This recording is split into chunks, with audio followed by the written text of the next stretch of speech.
الحمد لله الذي أنزل على عبده الكتاب ولم يجعل له عوجا قيما لينذر بأسا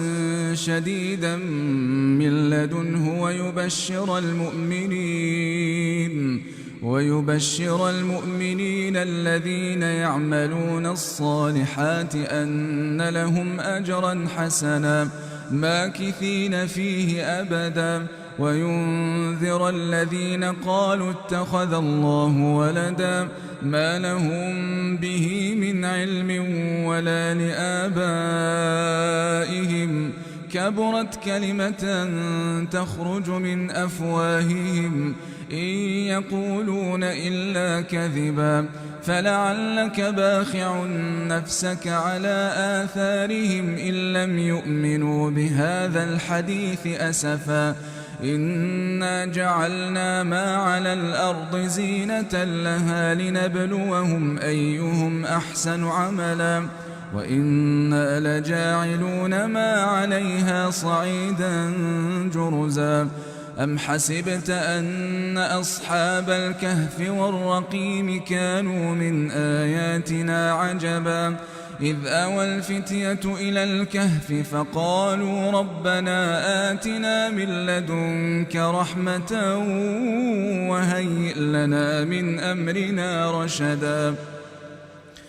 فضربنا على آذانهم في الكهف سنين عددا ثم بعثناهم لنعلم أي الحزبين أحصى لما لبثوا أمدا نحن نقص عليك نبأهم بالحق إنهم فتية آمنوا بربهم وزدناهم هدى وربطنا على قلوبهم إذ قاموا فقالوا ربنا رب السماوات والأرض لن ندعو من دونه إلها لقد قلنا إذا شططا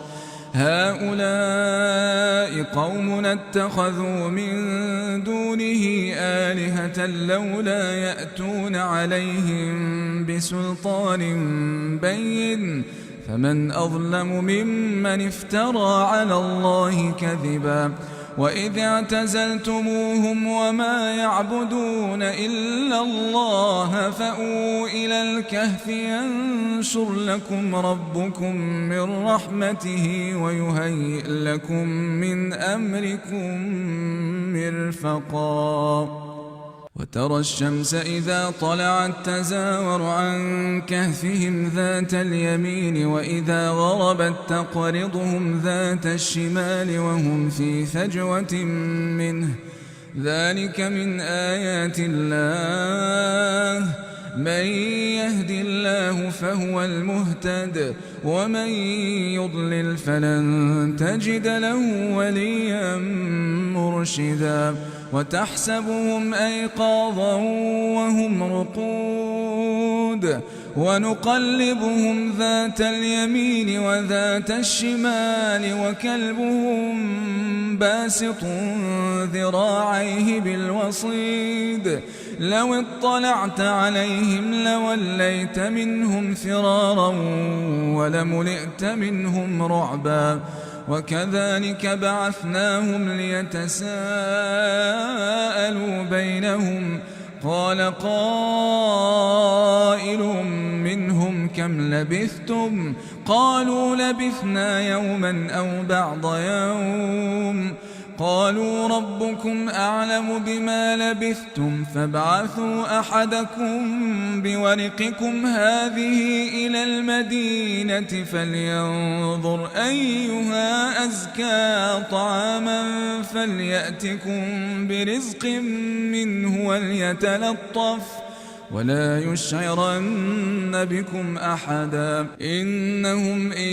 يظهروا عليكم يرجموكم أو يعيدوكم في ملتهم ولن تفلحوا إذا أبدا وكذلك أعثرنا عليهم ليعلموا أن وعد الله حق وأن الساعة لا ريب فيها إذ يتنازعون بينهم أمرهم فقالوا ابنوا عليهم بنيانا ربهم أعلم بهم قال الذين غلبوا على أمرهم لنتخذن عليهم مسجدا سيقولون ثلاثة رابعهم كلبهم ويقولون خمسة سادسهم كلبهم رجما بالغيب ويقولون سبعة وثامنهم كلبهم قل ربي أعلم بعدتهم ما يعلمهم إلا قليل فلا تمار فيهم إلا مراء ظاهرا ولا تستفت فيهم منهم أحدا ولا تقولن لشيء إني فاعل ذلك غدا إلا أن يشاء الله واذكر ربك إذا نسيت وقل عسى أن يهديني ربي لأقرب من هذا رشدا